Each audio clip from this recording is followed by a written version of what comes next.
Pimpinan. Assalamualaikum warahmatullahi wabarakatuh. Salam hormat bagi pimpinan dan Bapak Ibu anggota Komisi 10 dan juga Bapak Menteri Kebudayaan Fadli John beserta jajarannya. Kami dari Fraksi Demokrat memberi tanggapan beberapa hal. Eh, Kami mulai dari eh, paparan yang disajikan. Terus terang melihat tampilan dari usulan ini, kami menyikapinya secara positif.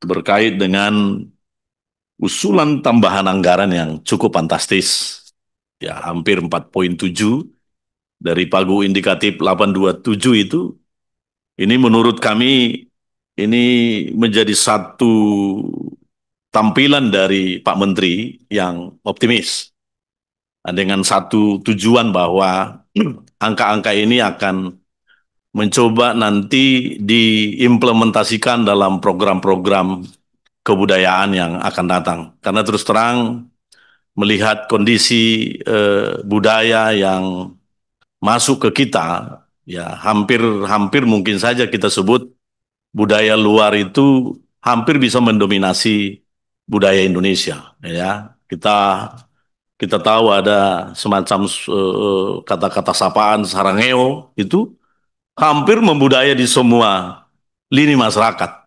Tidak hanya strata orang kaya atau strata orang, saya sebut hampir semua lah.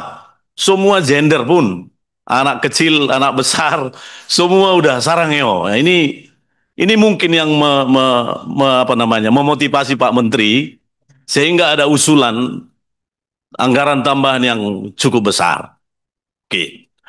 Berkait dengan itu Pak Menteri, hanya saja dalam penyajian usulan ini kurang konsisten ya saya lihat ya Pak. Di halaman 22 ke 23 itu angka-angkanya perlu dihitung kembali sehingga ada konsistensi nilai-nilai di dalamnya ya Pak ya. Tuh.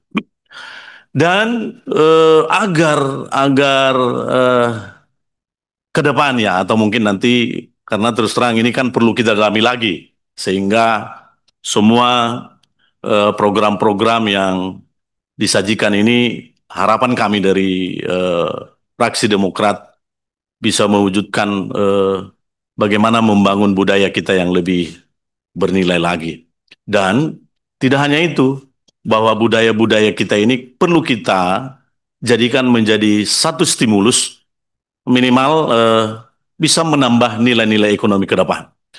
Kami pernah mendengar bahwa di daerah-daerah tertentu pemerintah sudah menetapkan ada namanya super destinasi, super destinasi wisata. Oke, kalau dimungkinkan ke depan bahwa eh, ketika event-event super destinasi dilaksanakan di beberapa daerah yang sudah ditetapkan oleh pemerintah sebagai super destinasi wisata, bisakah nanti dikolaborasikan adanya event-event budaya? Sehingga di setiap destinasi-destinasi yang disebut super destinasi wisata itu, ada event-event budaya yang nantinya ini juga menjadi salah satu trik bagaimana menjual budaya kita ini ke wisatawan-wisatawan, baik wisatawan lokal maupun wisatawan mancanegara. Maka dengan demikian budaya kita bisa kita promosikan dan yang kedua bisa menjadi salah satu stimulus untuk membangun pertumbuhan ekonomi di daerah di mana kita lakukan event-event apa namanya budaya tersebut. Dan yang terakhir Pak Menteri, ya terakhir Pak Menteri saya tadi sepintas ini hanya sepintas saja melihat ada upaya untuk membangun museum gitu. Kira-kira nanti perlu dijelaskan juga, kira-kira benang merahnya sejauh mana kemanfaatan museum itu terhadap kemajuan budaya yang ada di Indonesia. Saya kira itu saja nanti mungkin dijelaskan. Terima kasih, saya kembalikan kepada pimpinan. Ketua